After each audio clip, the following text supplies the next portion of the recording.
A través de la historia de la humanidad, siempre han existido horribles métodos tortuosos de ejecución, los cuales, muchos cristianos sufrieron muertes atroces, como mártires del Evangelio. Uno de los más brutales fue el toro de Falaris, cuyo nombre se atribuye a Falaris, tirano de Acragas, Sicilia, que murió en el año 554 a.C. En el toro, se abría una pequeña puerta por donde era obligada a meterse a la víctima. Ya adentro, se ponía el toro encima de la hoguera y el calor cocía vivo a la persona. El humo escapaba por la nariz del toro, que estaba llena de incienso para combatir el hedor a carne quemada de las víctimas. El toro de bronce fue creado por Péralos de Atenas, un trabajador que quiso venderlo a Falaris. Cuando llegó el momento de probar el invento, la primer víctima de Falaris fue el mismo Péralos. Sin embargo, Falaris liberó al inventor justo antes de que muriera. Luego lo arrojó por un acantilado empinado, matándolo de todos modos.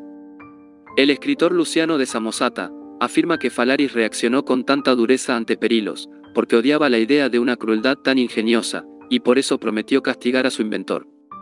Se cree que el dispositivo estaba equipado con orificios que distorsionaban los gritos de la víctima, y los hacían sonar como un bramido de toro. Cuando se completó la cremación, los huesos se moldearon en brazaletes, que Falaris usaba a menudo.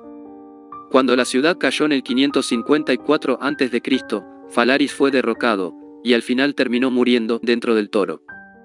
Los romanos adoptaron el invento de los griegos, y la usaron para torturar a los cristianos.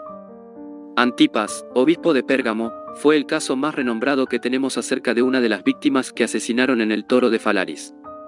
Se cree que Antipas fue discípulo del apóstol Juan y que conoció al apóstol Pablo. Juan escribe el mensaje de Apocalipsis con el mensaje del Señor a las iglesias.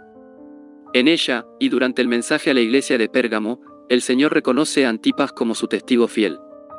Eres fiel a mi nombre y no has renegado de mi fe, ni siquiera en los días de Antipas, mi testigo fiel, que fue muerto entre vosotros, ahí donde habita Satanás. Según la tradición oriental, él era parte de los 72 discípulos de Cristo que se mencionan en los Evangelios. Un relato escrito muy posteriormente nos cuenta que Antipas fue martirizado en Pérgamo, en Asia Menor, durante el reinado de Nerón, emperador que realizara una feroz persecución a los cristianos. Andrés de Cesarea, en sus comentarios del Apocalipsis escritos en el siglo VII, declara haber leído el relato del martirio de Antipas, pero tan solo nos da brochazos de información.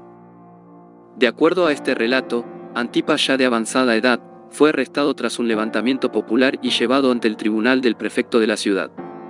Interrogado como de costumbre, se le instó a obedecer las órdenes imperiales y ofrecer sacrificio a los dioses.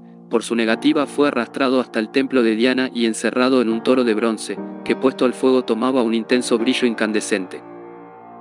Se afirma que el dispositivo todavía se usaba 2 siglos después. Otra cristiana, Pelagia de Tarso, habría sido quemada en uno de ellos, en el 287 por el emperador Diocleciano. Existe otra historia, la historia del martirio de San Eustaquio, en la cual habría sido asado en un toro de bronce con su esposa e hijos por el emperador Adriano. Pero los eruditos niegan esta historia del martirio de Eustaquio como una historia completamente falsa. Algunos eruditos de principios del siglo XX indicaron una posible conexión entre el toro de Falaris y las imágenes de los cultos fenicios y egipcio, al becerro de oro, e hipotetizaron una continuación de la práctica de los sacrificios humanos de Oriente. Pero no hay gran evidencia, y esto último resulta en presuposicional. Lo cierto es que la historia de Antipas, como uno de los tantos mártires que entregaron sus vidas en la predicación del Evangelio, nos inspiran a los cristianos hasta nuestros tiempos. Pero, ¿tú qué opinas? Déjame tu comentario y comparte este vídeo con otras personas. Muchas gracias, nos vemos en el próximo vídeo.